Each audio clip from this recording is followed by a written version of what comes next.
Since the incident at the grocery store, I hadn't had anything else remarkable happen until the other night. I was about to go to bed when I heard a noise coming from the window. It was like a strange growl mixed with a gurgle. I thought it was odd, as it's usually pretty quiet around here.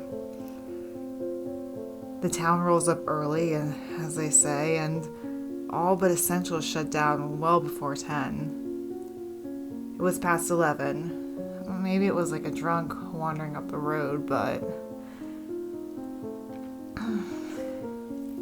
after the noise, I heard a light tap. Maybe it was on the window. It sounds stupid, I know, but I put my phone in my pajama pocket and loosely grabbed my personal firearm. The safety was on, of course. I killed the lights and waited, stood by the window. Again, the noise came. A strange, wet, growling noise, followed by a tap, like a branch hitting the window. The tree was too far away, wasn't it? I slunk against the wall and peered down, trying my best not to disturb the blinds or curtains to any noticeable degree. That's when I saw the outline of the creature. I had long since passed the idea that it had been a man in a costume. No, this thing, whatever it was an entity all its own and unmistakably evil. I thought it was throwing pebbles at my window at first. With that idea, my entire body turned cold. No, instead it was messing with my tree, snapping off sticks from the branches. Every time one snapped off, it eventually made the strange noise, and then snapped off another dry stick. Frozen, I stood there for a little under an hour.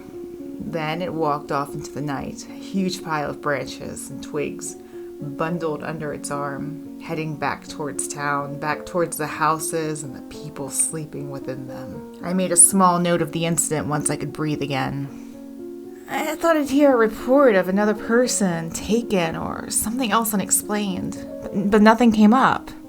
I checked in with my fellow officers the next day, but there was nothing. Nothing weird anyway. A few more days passed and I was back to working the night shift again. And then I was called to the scene of the fire. I was there, right along with the fire department and the other deputy on duty. We took separate cars and blocked parts of the road. The old church, one that hadn't been used for years, but instead was classified as a historical landmark and maintained by another church up the road, was ablaze. Pillars of red flames touched the sky, and wobbly billows of smoke plumed into the air.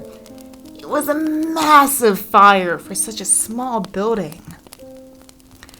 It took a lot of water. The hose dipped into the large retention pond at the bottom of the hill, a generator and a high-powered pump. Their noise rose angrily against the sound of the fire, and the firefighters working were scrambling to get control of the blaze.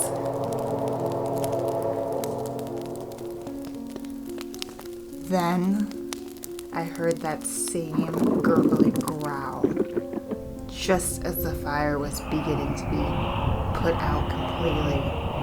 Above the sound of everything else, people slinging equipment, shouting back and forth, and despite the activity of the scene, I kept my eyes fixed on the woods just beyond, but saw nothing. I asked the other deputy if he heard it, but he didn't know what I meant. "Oh, it's nothing," I said. So an investigation was done afterwards, and the inspector said it was arson. The entire small building had been filled to the brim with wood of all kinds, as far as they could tell, by what little remained in the ash.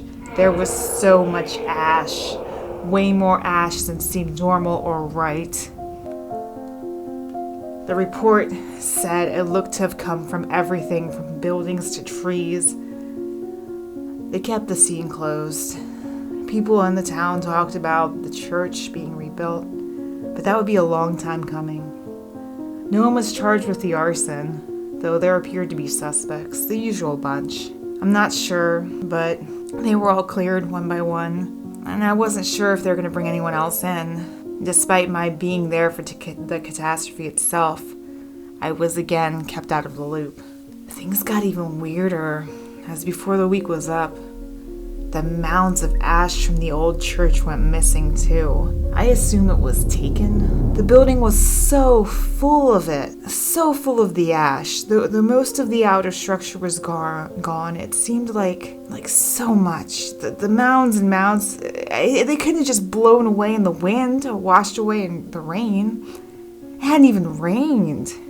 And the fire department had covered what was left of the building with tarps to both help preserve the scene and to not impact the longtime community members with the trauma of our area's one most important landmarks having been completely obliterated. It was a hate crime, they said. I know it was that creature, whatever it is. I feel myself on guard everywhere, looking out the corner of my eyes, over my shoulder, and forcing my ears to try to pick out any hint of a sound, anything that doesn't belong.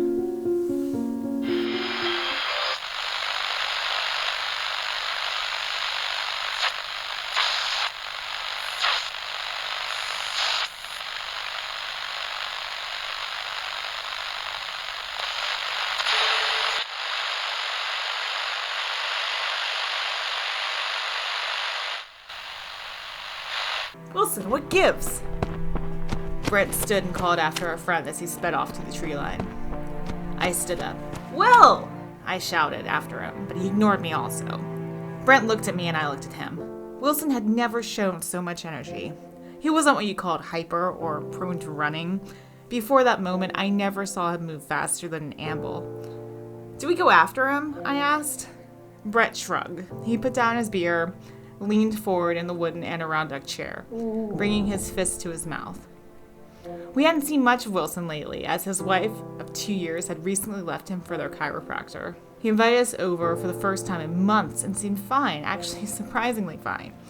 He didn't even mention Christina, let alone show any signs of sadness during our beer and pizza fest in the back deck. I mean, he seems fine. Maybe he just had to take a dump or something. In the woods? I asked. I mean, his house was no castle, but it had plumbing. Could be a coping strategy. No, man, I said, chugged the second half of my warm beer. Let's go get him. Alright, Brent said. The woods behind the house were thin.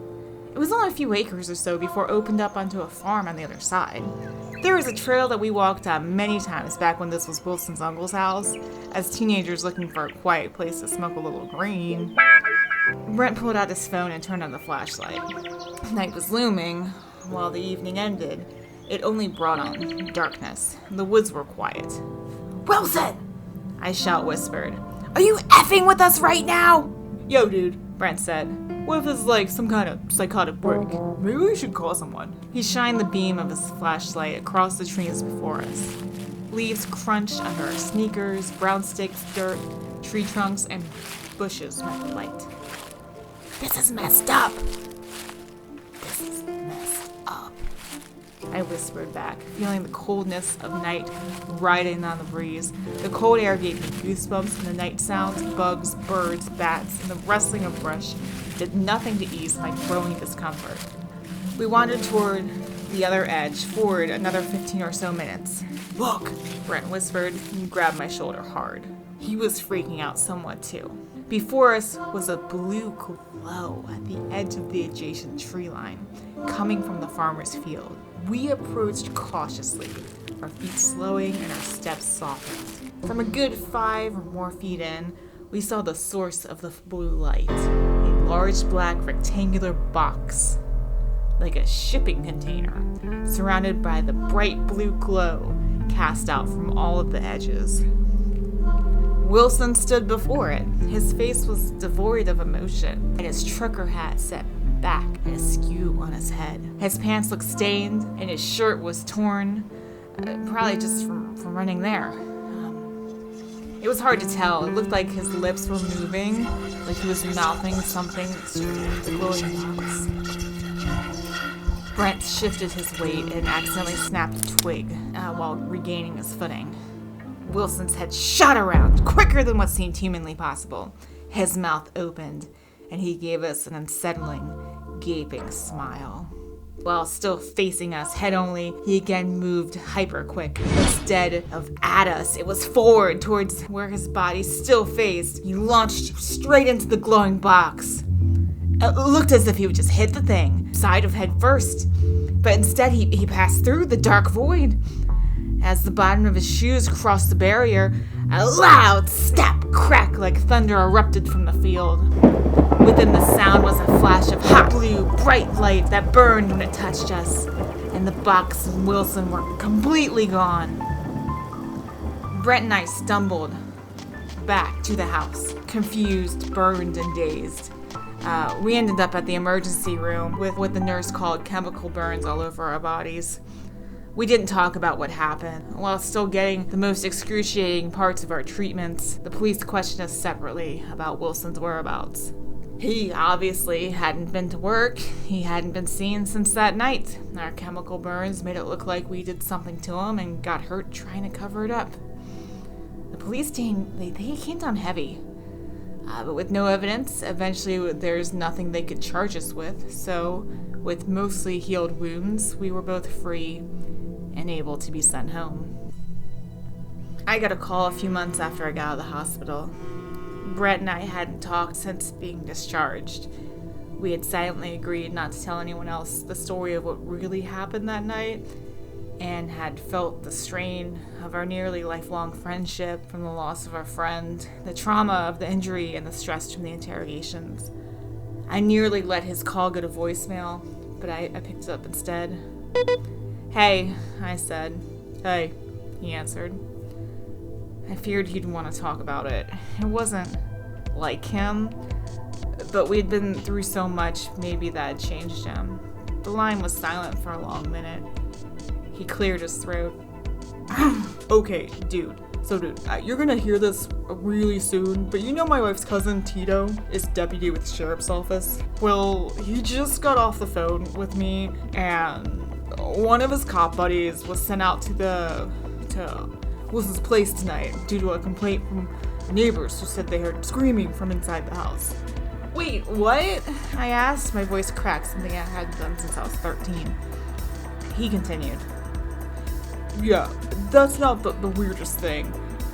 They found the front door wide open and the house rifled through like someone had been maybe robbing the place. And when they searched the basement, they found Wilson." Holy crap! They found him? Is he okay? No, not by a long shot, dude. He sucked in a deep breath. "Yo, you're not gonna believe this, but they found his body hanging in the back corner of the basement. According to the coroner who showed up, he's been dead for at least a year, maybe even longer." What the F? I know, trust me, I know. Who did we eat dinner with? That couldn't have been him. I didn't go in the basement, why would I? I was barely even in the house. You got there before me. Were you in the house? The basement? No, I thought back. No, he was outside when I got there and we walked through to the back. It was late afternoon. I didn't look around the house. I didn't want to seem like I was prying after everything he had been through. I know, right? Brent said, again his voice deep like his mind was racing at all the different implications. He added, "At least on the bright side, it looks like we're completely cleared.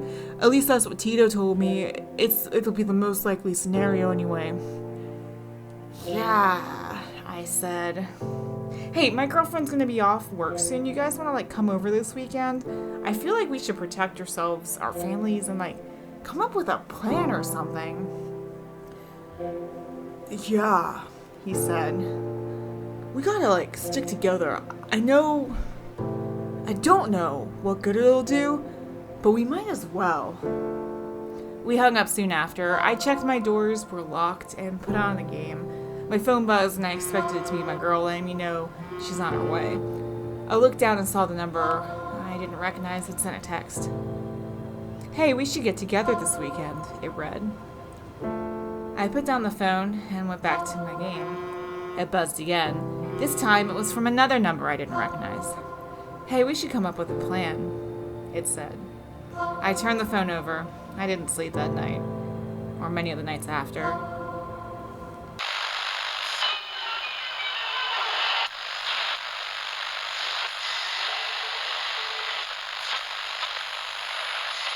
I was sitting in my carport just now. It's like a patio with a roof. Usually it's comforting to be out there, but not tonight. A lot of thoughts were dancing through my head. I had sifted through half-thought-out ideas about spirituality related to my beliefs. I'm never sure what I believe, and I go from agnostic to atheist on a dime. I guess that's why this is so hard for me to wrap my head around. What just happened? I watched across the street as the wind danced between the branches of the live oak tree. Green and brown leaves pulsated, partially lit by the bright street lamps. The night air was humid. I think it was actually cooler inside tonight. My legs felt sticky and I was feeling like I should go in. The wind made my own garden sway, and I exited the carport to gaze at the hypnotic ballet of my sea grapes and to inspect the new growth under the illumination of those streetlights. Then, from out of nowhere, I felt a swoop and saw a black shadow fall across me. I ducked and felt the rush of air on my face. At first, I thought it could be a shadow in the wind playing tricks on me. But again, a dive bomb and swoop, and this time it was closer. This time the darkness was palatable. I was like, oh my god, an owl is dive bombing. Ducking, I ran back to the cover of the carport. I looked and listened. Owls have curved feathers, so they're silent flyers. Still and waiting, I listened again to the rustle of tree branches and my own breathing. There was nothing. I just turned to the door of my home.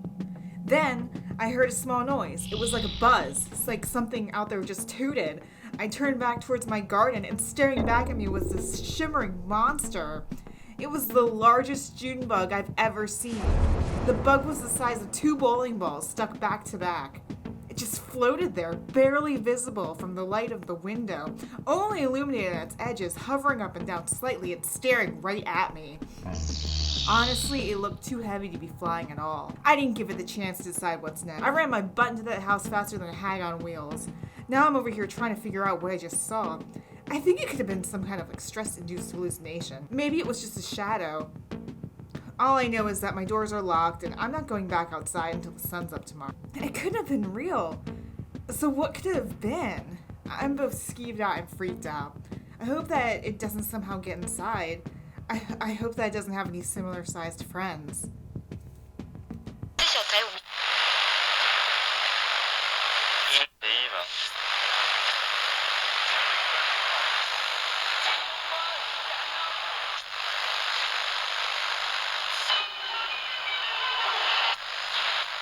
The button girl crept from the closet to the foot of Sally's bed. The plastic buttons clacked and clattered as she rubbed her hands on the closest bedpost. Sally woke up to see the button girl's face illuminated from the light of the moon that streamed in from the window. She was too terrified to scream. She saw red eyes surrounded by white buttons, yellow buttons for hair and buttons for clothes and skin. The button girl then whipped the outside of Sally's foot. The hand was cold, smooth, and lumpy. Sally struggled, but the button girl held firm. She found her voice and shouted, "Nana! Nana!" The hallway light turned on. Her grandmother rushed into the room, her nightgown flowing at her knees. "What is it, sweetie? Are you okay?" her grandmother said, concerned. Sally looked around the room, confused and shocked. There was no one, yet her foot still hurt from the grip of the buttons, and her leg was sore from the pull. her covers strewn from the thrashing motions she made when trying to escape. "There was," she panted. A monster, a doll who tried to get me." Her grandmother leaned in. "You're flushed. Are you feeling all right?" "No!" Sally wailed. "I'll bring you some water. It was just a bad dream." "No!" Sally cried again and stumbled half out of bed. She reached for her grandmother. "Don't leave me," she said in tears. "None of that," the old lady responded. "It's time to be a big girl. It's an old house and has odd sounds that can make you have nightmares. Now that you're awake, it's time to calm down. Fix this bed up." Nana helped Sally straighten the covers. "Lay down," she commanded. Sally did as she was told, but hastily turned on one bedside lamp also. The grandmother eyed her. "To help me not have nightmares," Sally answered, unsure if she would be able to keep the light on. The 5 minutes between her grandmother leaving to get a glass of water and coming back in with it felt like the longest 5 minutes of Sally's life. She lay in bed, staring straight forward, afraid to even blink. She stayed still as a stone and barely breathed. Nana returned with a glass of water. She drank it, eyes open, still scanning all corners of the room and eyeing the closet door. "Now that's better.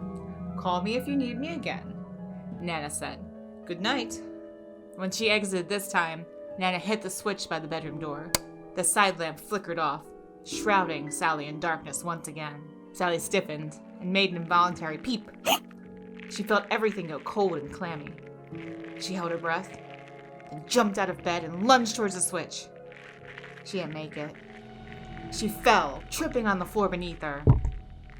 When she looked back behind her, under the bed, she saw a hand made of buttons that gripped her ankle. Sally screamed.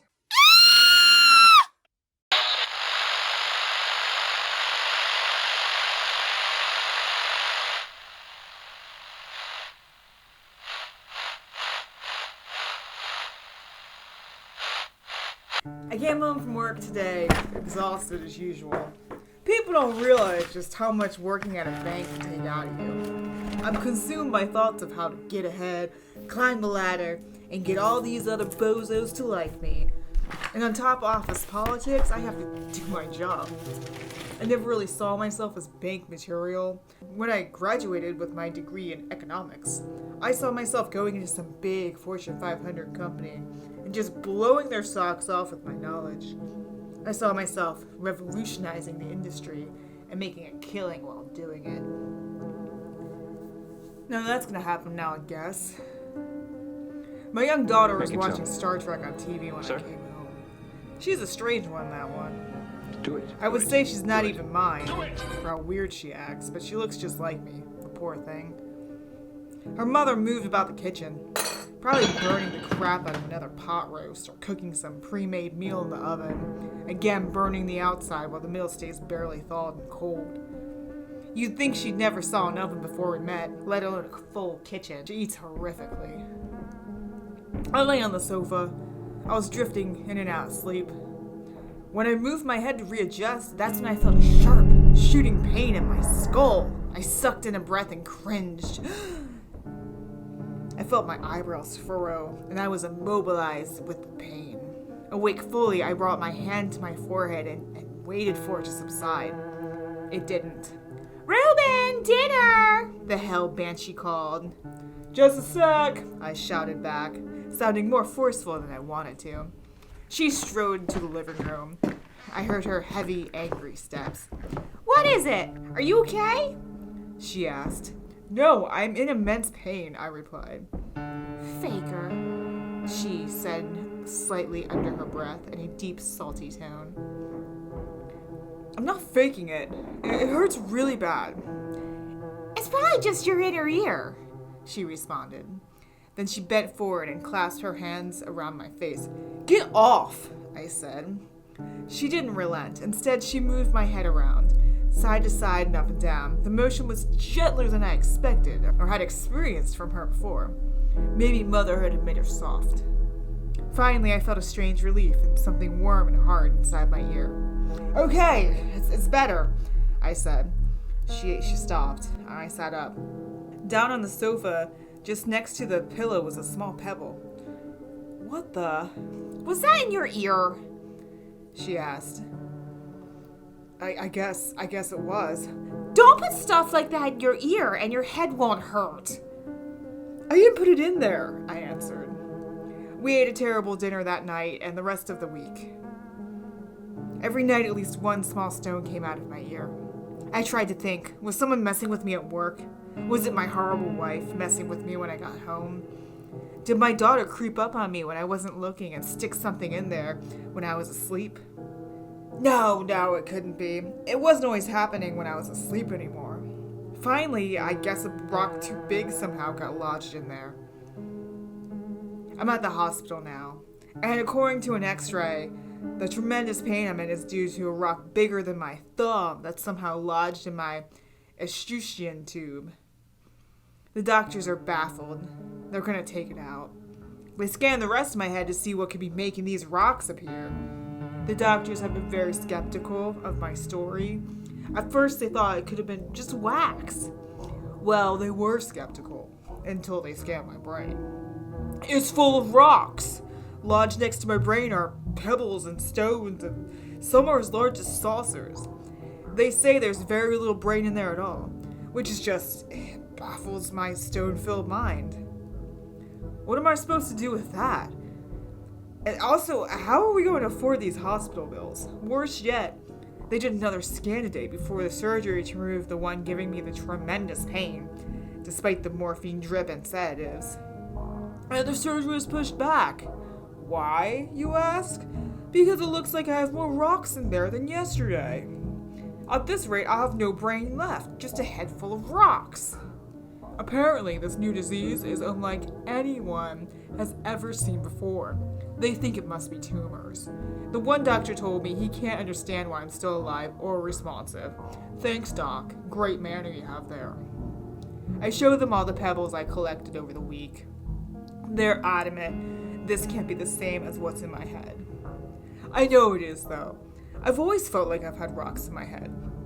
Anytime I tried to run as a kid, I had tremendous pain. Everyone just called me fat and lazy. When I would stand up, I felt like a boulder was just crushing inside of my skull. I got used to it, though. Worked my way through school and tried to make a life for myself.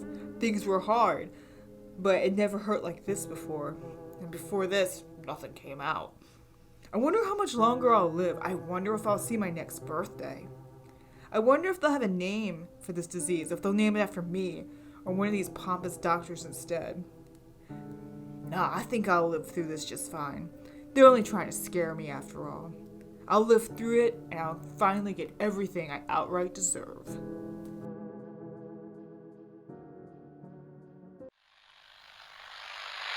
I came home from work to find the kitchen a mess again. It looked like my roommate for the whole neighborhood. There was a ton of spaghetti sauce and noodles amongst the pots, pans, bowls, and plates. But when I opened the fridge, I didn't find any left for me. Did she even work anymore? No one was home. At least she took the party elsewhere. The smell wafting from the sink was putrid. I sighed. It wasn't my job to clean up after her, but she didn't seem to have the wherewithal to ever clean up after herself. The dishes went slowly. My feet already ached from the over 8 hours standing on them, and another 2 cleaning up her dirty dishes wasn't in my plans for the night. Oh well, I had nothing better to do. I resolved to hide some of the dishes in my bedroom until she moved past her party phase. Well, if. A row of clean but wet white bowls and plates filled the drying rack. I also cleaned the cups, pots, and pans and left them to dry on a dish towel. I scanned the kitchen one last time. Kind of felt like I was 5 years old again, playing house in kindergarten with my bossy best friend. The kitchen was mostly clean. Just by the doorway to the hall, I saw another cup at the very far end of the kitchen. I sighed again. When I picked it up, I expected more red tomato sauce and noodle bits, but instead, inside was a bit of brown clay. It looked like the bottom of the pot coffee mixed with mud. Ew, I groaned. I plunged the cup into the soapy water and gave it a good scrub. The substance began to break off and it rinsed clean. I placed the cup with the others to dry, making a mental note to talk to my roommate more seriously about having the entire neighborhood over and not cleaning up. At the time, I was honestly just glad she was gone and the apartment was quiet. After a shower and changed to pajamas, I watched a few programs on streaming. I honestly didn't feel like going out. It's not like anyone called me anymore anyway. It was just a lazy night. I passed out a little before midnight and had a plethora of wild stress dreams. Around 3, I woke up to the thumping of feet and the soft rumble of voices. I knew it was my roommate, home with a bit of the after party, with her to sleep it off in the bedroom. I turned over and tried to get back to sleep. It didn't come easily, but I did finally pass back out. The next morning came in a groggy daze. I woke to bird songs and overslept my alarm, but not enough to make me late for anything. I had a few missed calls that I didn't recognize. It was probably just the roomie looking for a ride. Glad I didn't get them. I rolled out of bed and in one step, my foot struck a hard cylinder object. I looked down as my toes hit cold porcelain. Oh, what jerks, I muttered. It was the same cup, half full of what I hoped wasn't poop, and it was in the center of my small bedroom floor. I figured this was some kind of strange prank from one of the roomie's more artistic and creative friends. I tried not to get mad. At first, my reaction was to explode. But some of her homeless friends were cute and sweet in their own way, I guess. Also, we had friends in common, so it's not like I could burn every bridge. I mean, I didn't always mean to freak out on them, not even for a harmless prank. No, I resolved I would just ignore it. The living room was a bit more trashed than I remembered. I made my way to the kitchen and the dishes were dry. Again, I cleaned the cup and rinsed the mud down the drain. It went easily and I returned to my day. I decided just not to say anything and they'd probably stop and move on to better things. I put the dishes away, sprayed some air freshener, and left. Work was work again.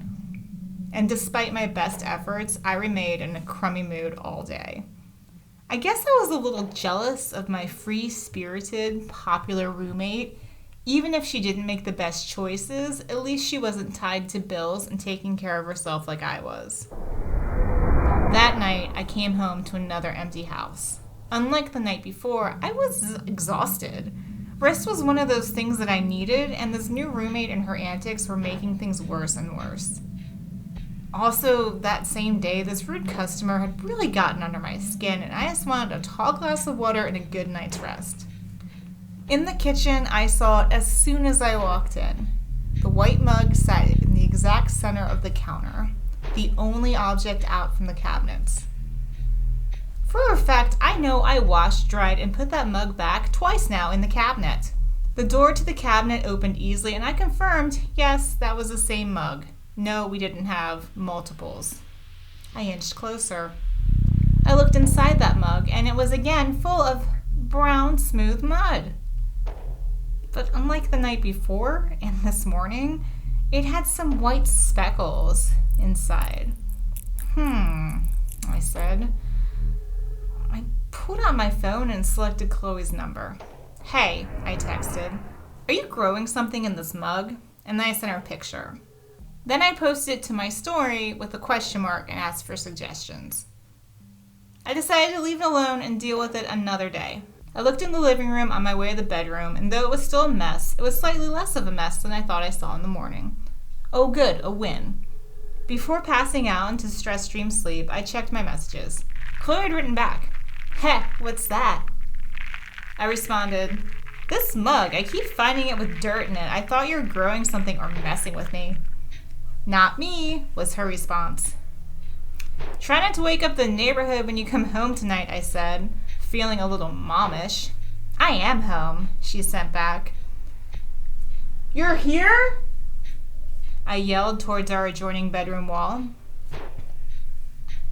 I was only met with quietness of the building, and there was no response.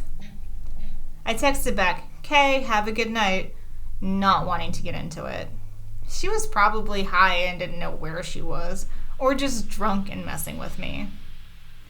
Before passing out entirely, I sent my best friend a picture of the mug and asked her if she knew what it could be growing. "No," she wrote back. "Looks gross." Yeah, I said to myself and rolled over to sleep. At around 3 a.m, again, I woke up to loud thumping and rumbling. It didn't come from my roommate's room as I expected. No, it came from somewhere else in our apartment. I rolled out of bed as softly as I could. The floor was cold under my feet. With as much quietness as I could muster, I carefully unlatched the lock on my bedroom door. Small creaks of wood escaped as I slowly opened it and peered out. It looked like flashing blue and white lights from inside the kitchen. I thought of the police or something else. Stupidly, I let curiosity get the better of me, and I crept down the hallway towards the kitchen, sticking close to the wall on instinct. In the center of the kitchen was that same stupid cup. Instead of sitting on the counter, being benign, it levitated in the center of the room. The blue and white light emanated from the center of what I thought had been porcelain. The lights pulsed and burst, and the cup spun, giving the entire kitchen and hallway a mere bald look of checkered blue and white light. As the mug throbbed, the mud on the inside welled up, higher and higher. It expanded like a foam on and above the lip of the brim. The bright white speckles from before had also grown and sharpened into points, together and on the edges. I felt it drawing me in. I felt it calling to me. Without any warning, chills ran down my spine. I was about to take a step forward to hopefully just get a better look, when, from a crumpled ball on the floor just to my right, my roommate stood up. I hadn't even seen her there. She was like shrouded in the shadow of the fridge. Her face had been tucked behind her knees. Her name caught in my throat. I wanted to say something to her, anything, but what could I say?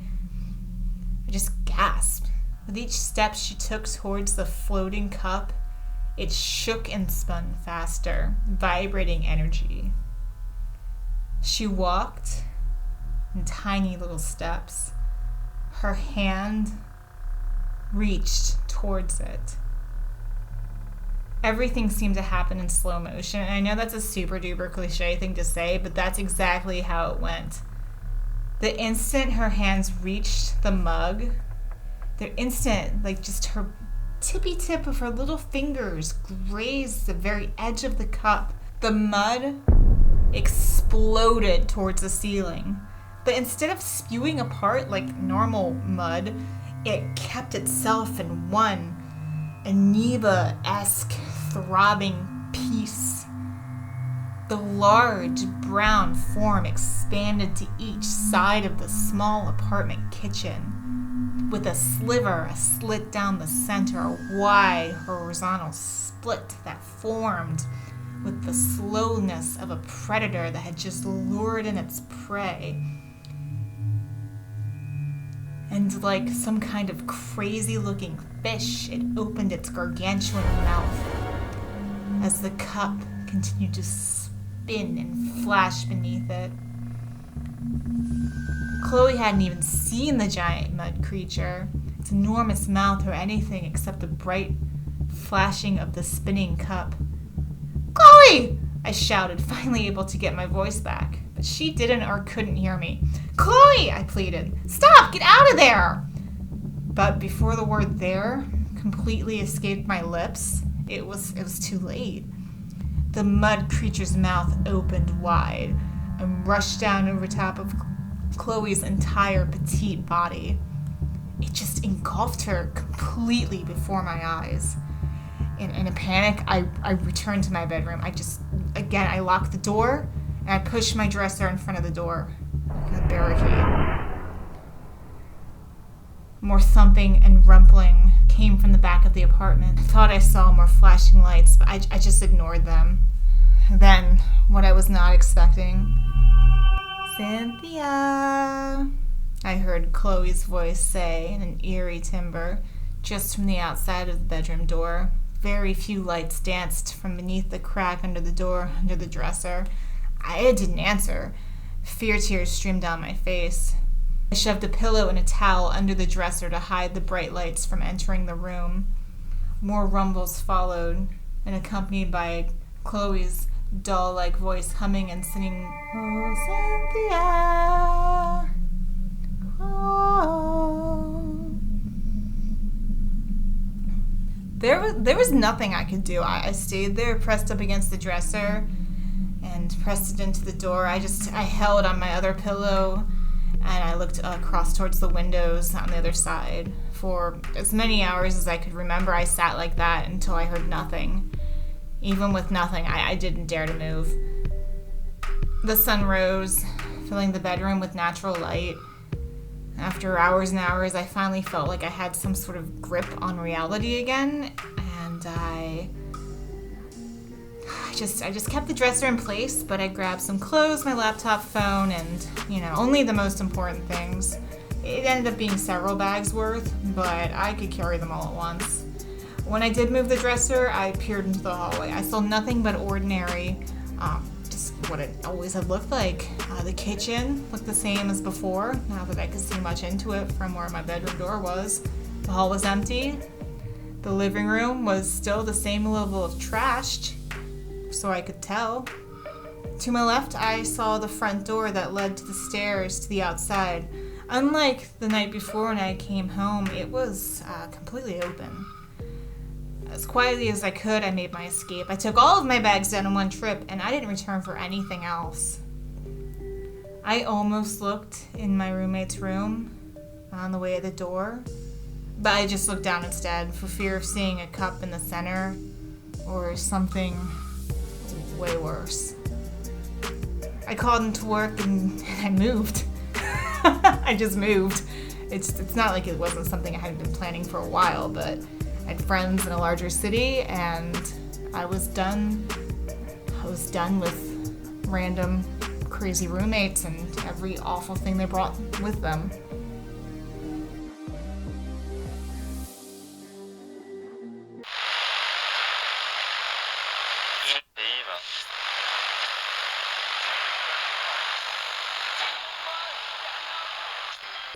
I think there's a tiny camera in my bag.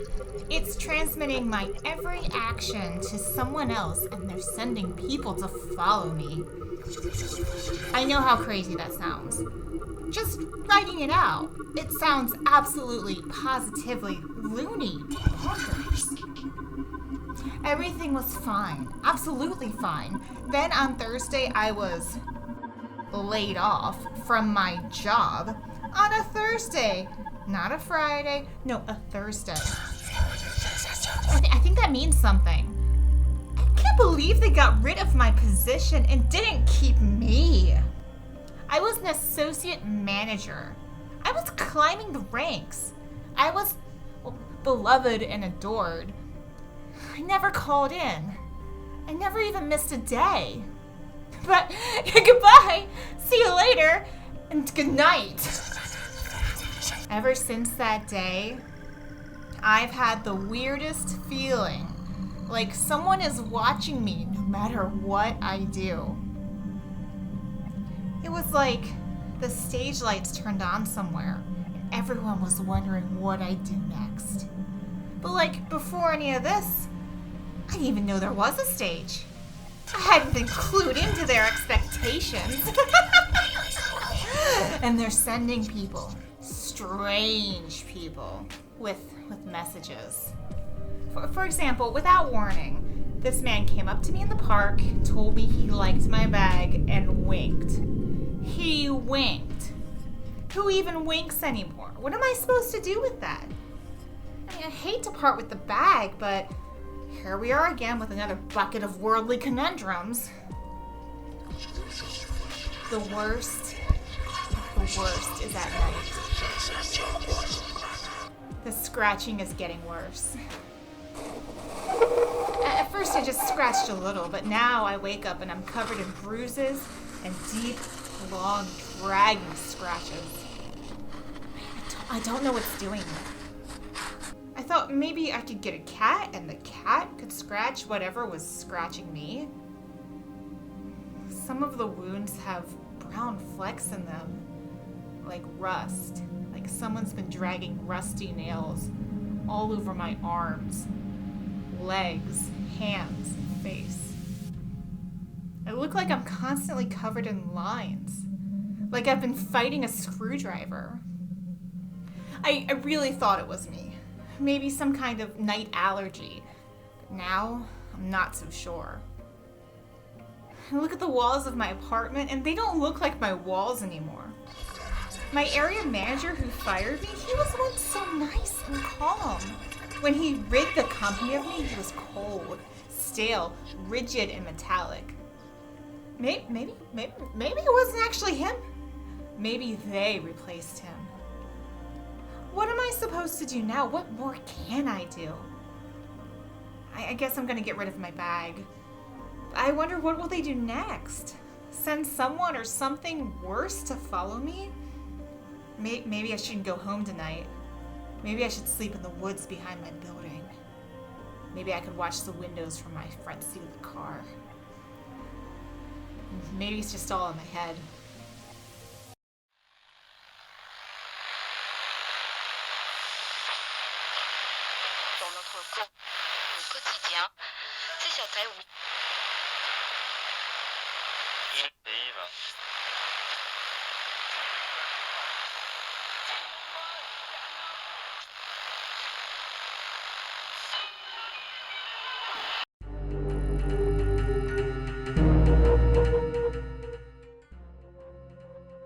I used to be so competitive. Everything was something I had to be good at. If I wasn't good enough, I was devastated. I'd mourn and snap back to the hunt for the next contest and chance to prove myself. Not sure how this started or what happened. I think it was Thursday. I came home from work and found a small plant growing out of the floor of my apartment. It was crazy. A real dandelion growing in the crack of a sidewalk moment. Except the plant was something else, and instead of being outside, it popped up between two wooden boards. The second day seemed a little frightening at first. When I came home, the entire living room floor was covered in rows of 3-inch plants and evenly spaced lines. Their purple leaves shimmered in the light from the window, and their stems had fine, crystalline hairs that sparkled also. At first, something had, the day before, that had given me so much joy and a bit of whimsy, it just became too much. Of course, I posted pictures. No likes, no nothing. And barely a response. I sent the pic to my bestie, and she asked why I was sending a picture of my apartment. Asked if I cleaned it or something. I responded, no. I got hostile and went downstairs to investigate my neighbor's apartment. I was pissed. When I reached the unit at first, I thought everything, was fine. I almost dreaded the bat going into my home. I mean, what would I find next? Some kind of fully grown tree or a sloth? Or like a jaguar in a bush? Now, I had to figure this out.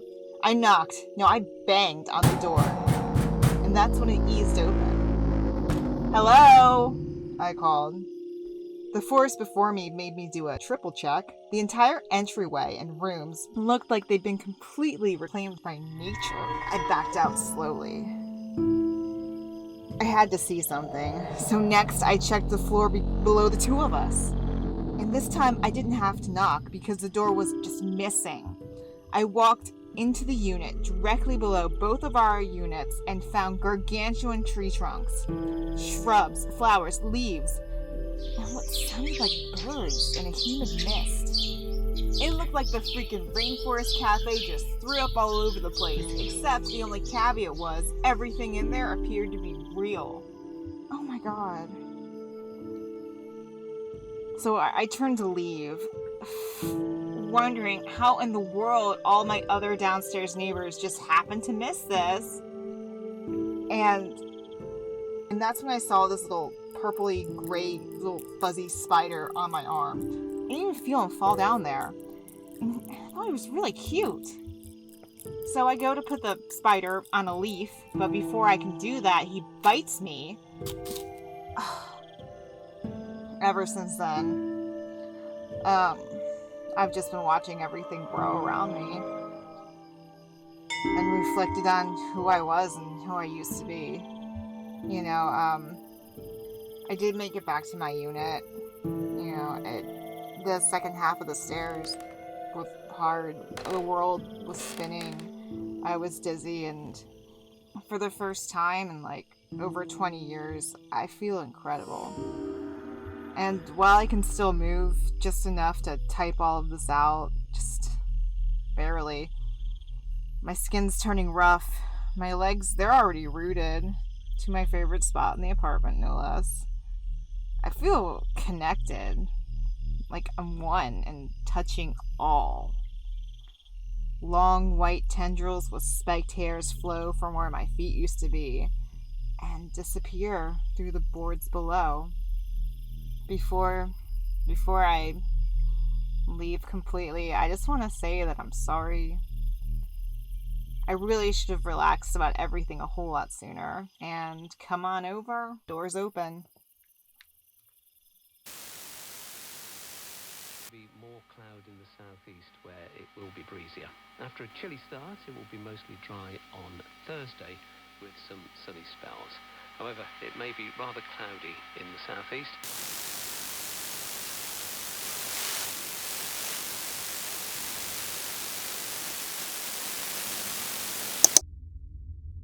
The Behemoth woke from his deep slumber.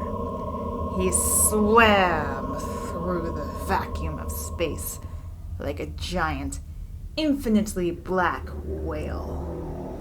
His mouth opened around the glistening spiral of a white, powdery galaxy. Because the beings on the planet had such a truncated, shortened, and different experience of time, cellular degeneration, and the movement of atomic particles that made them up, that what they felt was hundreds of millions of years past, beyond generations, as a giant space enveloper slowly closed his colossal jaw. With no thoughts of life or meaning at all, he consumed everything inside the galaxy in one snack-sized gulp. He swam aimlessly and effortlessly, his hibernation leaving him famished, devouring galaxy after galaxy until every star was extinguished and every galaxy within his digestion. To those inside the galaxies, it seemed like infinite years, but to the gargantuan, dark matter whale, it felt like nothing but a quick 20 or so minutes of delicious gorging. He left the shallow currents and swam into the deepest, darkest regions of his wide ocean of blackness.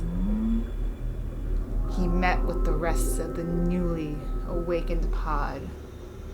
They connected through magnetic and electrical, psychic symmetry.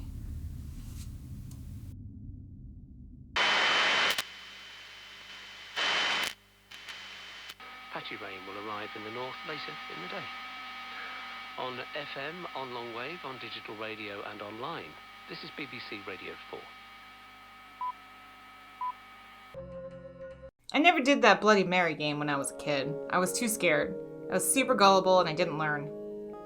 This followed me into adulthood, always a fraidy cat, never the daredevil. I lived in a basement apartment.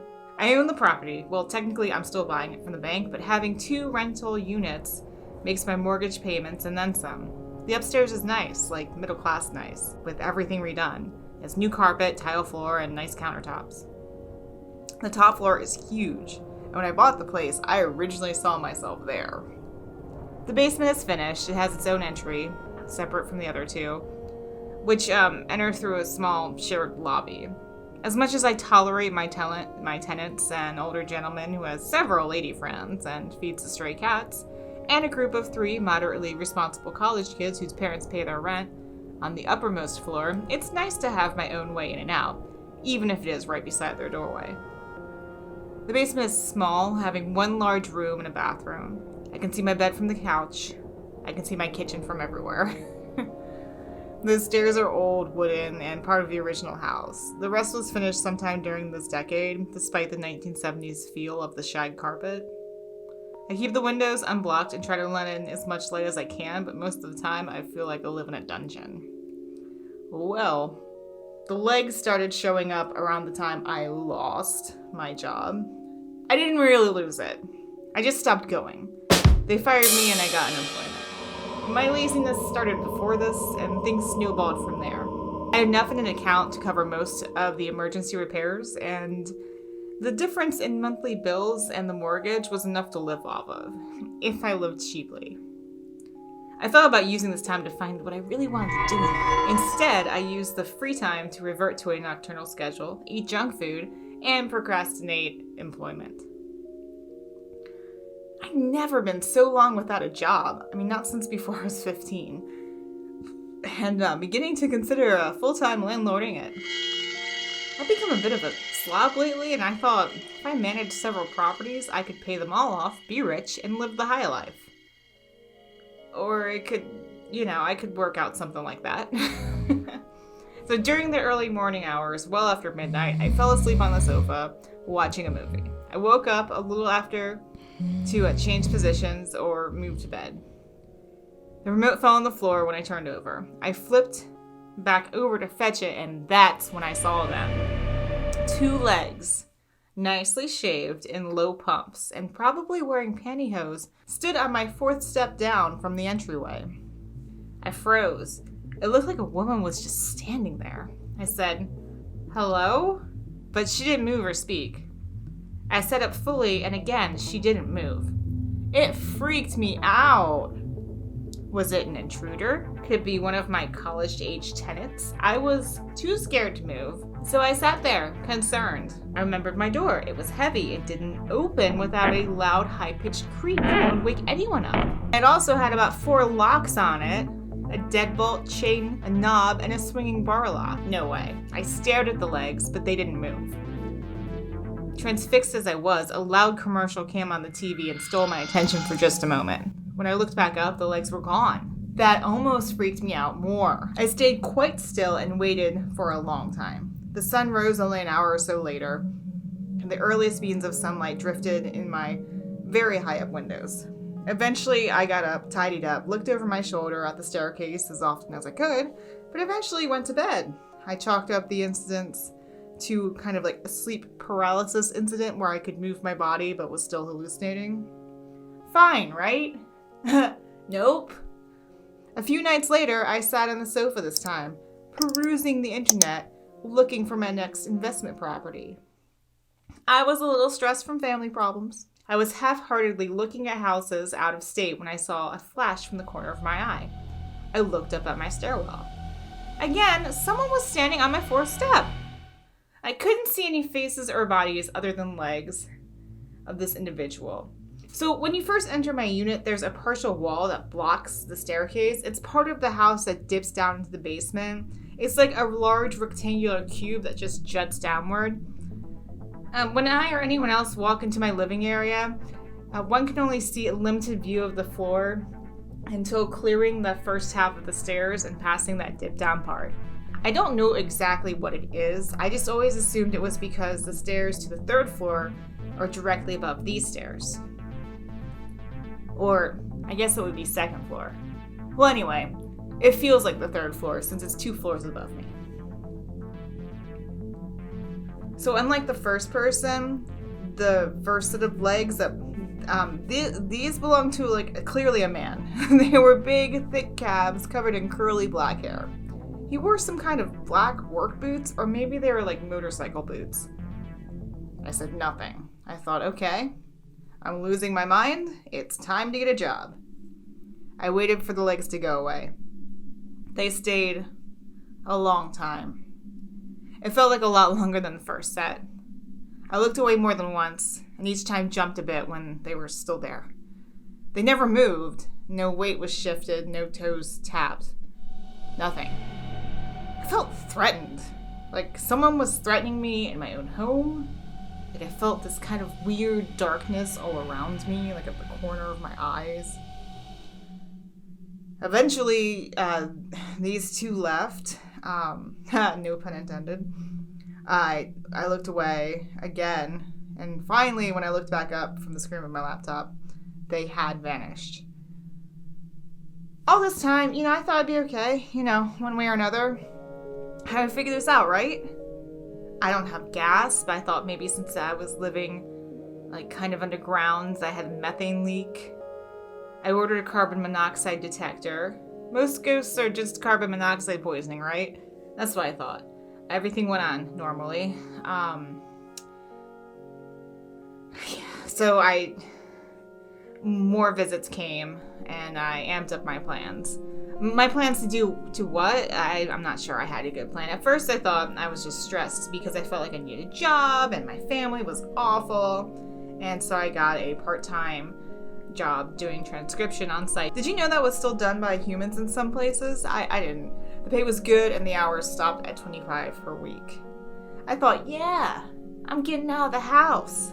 The legs are gonna stop now. No more visitors, no more weird hallucinations that might be a tap to my subconscious telling me some sort of weird thing about my inner self that I really didn't want to know. But yeah, that didn't work at all. The carbon monoxide detector gave the all clear. I stayed hydrated. I moved the TV. I poured rings of salt, and I consulted my cousin, who is a self-proclaimed white Wiccan. She couldn't make it over, but she did tell me to burn some sage. I ordered that too, but it hasn't come in yet. I also checked for any trapdoors or anything weird with the door, or that piece that kind of sticks out. I found nothing. In the weeks that followed, I got someone wearing green bell-bottoms with alligator boots. Another who wore sandals and had dirt-covered toes. Entity that donned jeans with fringe cuffs and what could only be described as the cartoonish webbed feet of a duck costume with bright yellow spandex over thin stalks. I never went near my visitors when they arrived. They showed up only after midnight, and I'm not sure if they were ever there when I was already asleep, and that freaked me out the most. I didn't want to go out or to my new job. Then when I was at work, I didn't want to go home. Nothing could explain what was happening, except for maybe the fact that I'm losing my mind. If I haven't already, I'm definitely on my way there, that is. Last night, I saw dress pants, black, and matching shiny loafers. I saw them and I tried not to be afraid. Except this time, I peered at what could only be described as the slight crinkle of knees. As whoever it was, it stood on the 5th step. They, or whatever this is getting bolder. And what happens when they come all the way down?